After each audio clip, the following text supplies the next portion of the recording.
है कि आपतित किरण, परावर्तित किरण तीनों एक ही समतल में होते हैं। तो चलिए आज हम देखते हैं कल परावर्तन के नियम। कल हम लोग परावर्तन पढ़ लिए थे, प्रकाश क्या होता है इसके बारे में पढ़ लिए थे।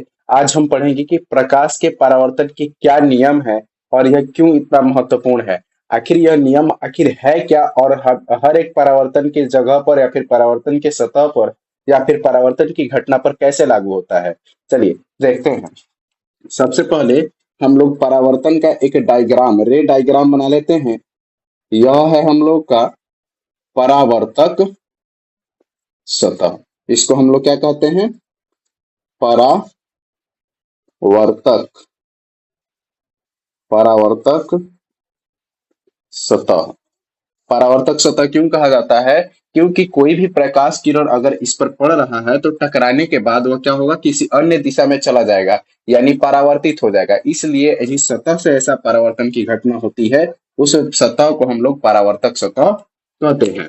अब इस पर क्या हो रहा है कि यहाँ से आपतित किरण आ रहा है, ठीक,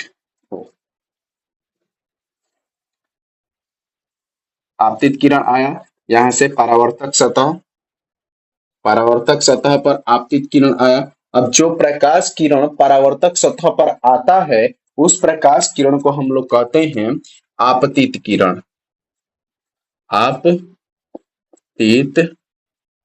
किरण, ठीक।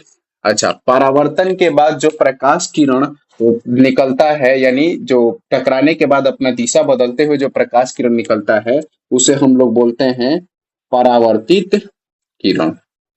उसे हम लोग क्या बोलते हैं, परावर्तित किरण बोलते हैं, परावर्तित, परावर्तित किरण। जो प्रकाश किरण आता है, कहां से आता है, तो यह प्रकाश स्रोत से आता है जहां से प्रकाश उत्पन्न होता है, जैसे कि सूर्य हो सकता है, टॉर्च हो सकता है या सामने जलने वाला बल्ब भी हो सकता है। जिनसे प्रकाश उत्पन्न किया जाता है उसको प्रकाश स्रोत कहते हैं। और प्रकाश स्रोत से आने वाली किरण को हम लोग क्या बोलते हैं, आपतित किरण बोलते हैं। कब कहा जाएगा, जब वह किसी परावर्तक सतह से अभी टकराए नहीं हो तब तक।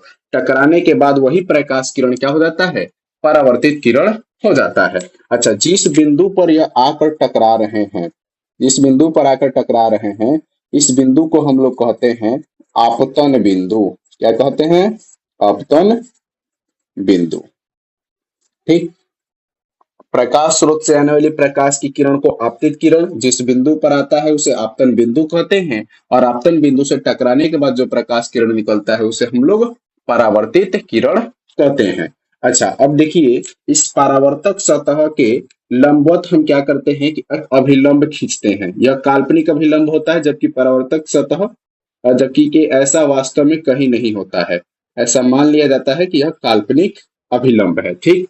इसे हम लोग क्या कहते हैं, अभिलंब, क्या कहते हैं, अभिलंब कहते हैं।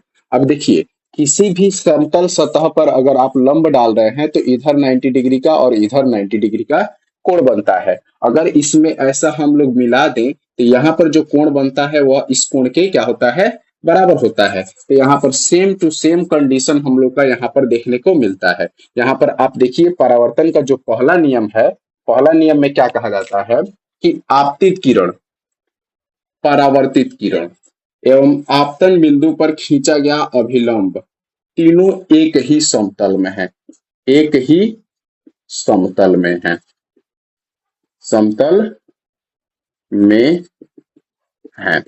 अब देखिए एक ही समतल में कैसे है, आने वाला प्रकाश किरण कहां पर आ रहा है, इस परावर्तक सतह पर आ रहा है। अभिलंब भी खींचा गया है, इसी परावर्तक सतह पर खींचा गया है।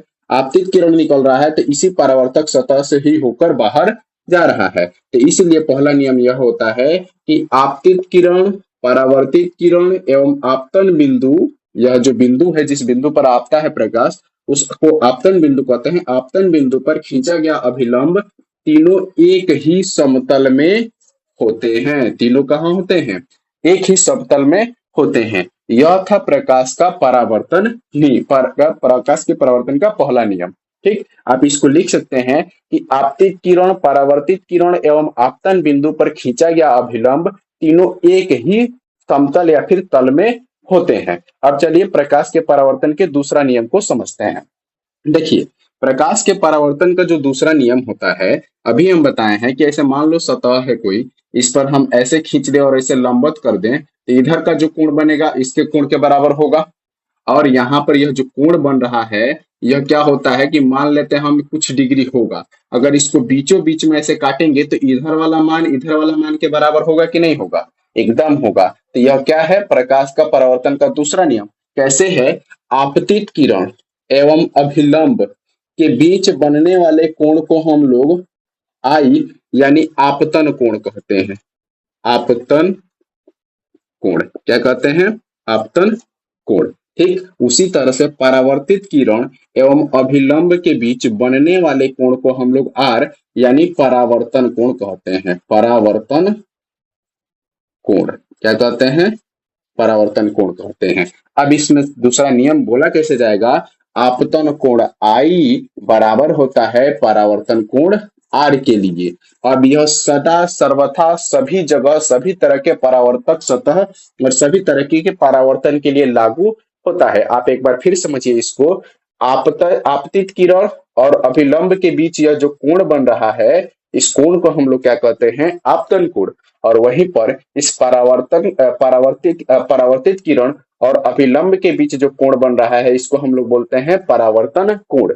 इसका जो मान होगा वही मान इसका भी होगा, और इसका जो मान होगा वही एक इसका भी होगा। यानी इन दोनों का मान एक दूसरे के क्या होता है बाबू? बराबर होता है। यह था परावर्तन का दूसरा नियम। अब यह जो परावर्तन के दोनों नियम है, यह सभी तरह के परावर्तक सतह और सभी तरह के परावर्तन पर लागू होता है। जैसे कि कई जगह आपको मिलेगा गोलीय दर्पण, वहां पर भी यह परावर्तक सतह परावर्तन के नियम क्या होते हैं? लागू होते हैं। तो अब आज के लिए इतना ही। तब तक के लिए फिर मिलते हैं अगले वीडियो में।